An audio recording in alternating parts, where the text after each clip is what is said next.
How Daron Acemoglu's economic theories can transform your analytical thinking. You know, the world we live in isn't just shaped by the wealth of nations or the achievements of famous companies. No, it's shaped by something deeper, something more fundamental, the institutions we build. And here's the truth. The most successful businesses, countries, and individuals don't just rely on luck, they rely on inclusive institutions. Institutions that give everyone a fair chance to succeed, to innovate, and to grow. Now let me ask you a question. How much of your success or failure comes down to the systems around you? The decisions you make every day? The way your team functions? Today we're going to explore how Daron Acemoglu's theories on economic growth and institutions can transform your analytical thinking. His ideas aren't just for economists. They're for entrepreneurs, leaders, and anyone looking to make smarter, more impactful decisions. Let's dive into the mind of one of the most influential economists of our time, and I'll show you exactly how his thinking can revolutionize the way you make decisions, lead your business, and grow your team.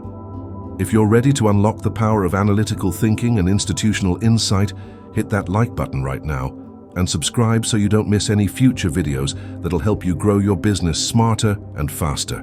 Let's dive in. If there's one thing that defines Daron Acemoglu's work, it's this: institutions matter.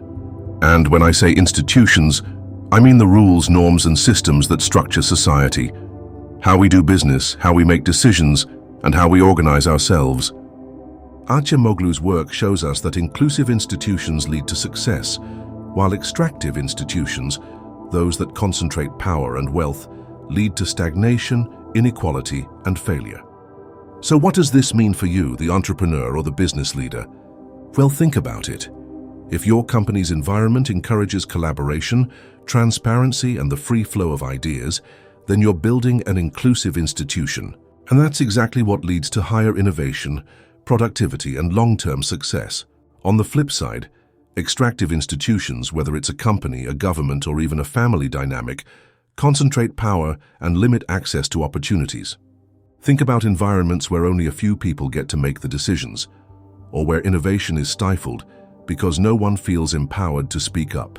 Acemoglu's theory shows us that these systems, at best, prevent growth and at worst lead to failure. Does this sound like your company or team? Let me know in the comments. Are you building an inclusive system, or do you feel like the current system is holding back innovation? Drop your thoughts below, and let's discuss how we can create better environments together. As Acemoglu points out, institutions aren't just abstract concepts. They're the very systems that affect the decisions we make every single day. Think about your business. Are you creating an inclusive environment? Or are you unknowingly fostering extractive practices? If you're constantly making decisions in isolation or hoarding information, that's an extractive system. But if you share information, promote innovation, and make decisions that give everyone a voice, that's inclusive. And according to Acemoglu, businesses with inclusive systems tend to outperform those with extractive ones. It's not just about having the right strategy, it's about having the right environment to execute it. So here's where it gets practical. If you're leading a team, a startup, or even just yourself, you need to create a system that allows people to thrive. If people feel like they have a voice, a fair chance to innovate, and access to resources, they'll make smarter decisions, and they'll do it more quickly. This is what gives companies the edge in today's competitive market. If you're already building an inclusive system, or thinking of ways to improve it, comment "inclusive" below. I'd love to hear how you're empowering your team to make smarter decisions. And if you're not sure where to start, hit that subscribe button for more practical steps in building better systems for growth.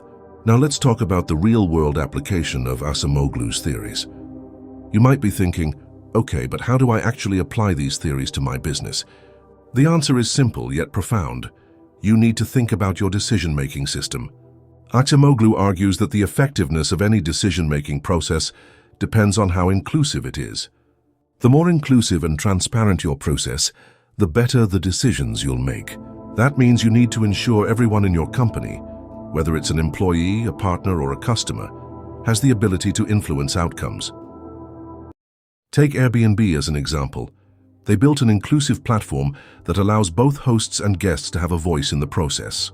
Hosts can set their own prices, respond to reviews, and improve their listings based on feedback. This inclusivity drove growth and helped them disrupt an entire industry. So what's your business doing to make sure everyone has a stake in the outcome? When you give people ownership, when you make your decision-making process inclusive, you not only make better decisions, but you also encourage ownership, loyalty, and creativity. What changes can you make in your own business to ensure inclusivity in your decision-making? Comment below with your thoughts. I want to hear about the decisions you're facing right now and how you plan to apply these principles. Let's zoom in on how this all ties into the economics of inclusive decision-making. The US market today is more competitive than ever. Whether you're in tech, finance, or healthcare, businesses that understand the value of inclusive decision-making are winning. They're attracting top talent, fostering innovation, and driving sustainable growth. Think of companies like Google, Apple, and Tesla. They didn't just succeed by having a great product. They succeeded because they built systems where people could bring their best ideas forward. Acemoglu's theory emphasizes that the right institutions allow people to innovate, to build, and to make decisions that lead to long-term growth. And that's exactly what happens when you create inclusive systems in your business. So let me wrap this up for you. Daron Acemoglu's theories tell us that the success of a business or a nation doesn't just depend on smart decisions, it depends on the systems you create for making those decisions. Are you empowering people around you? Are you creating inclusive systems that allow innovation to thrive? Or are you holding on to power, limiting opportunities and stifling creativity? The most successful entrepreneurs are those who build inclusive institutions, whether it's in their businesses or in their personal networks. You need to ask yourself, what kind of institution are you creating?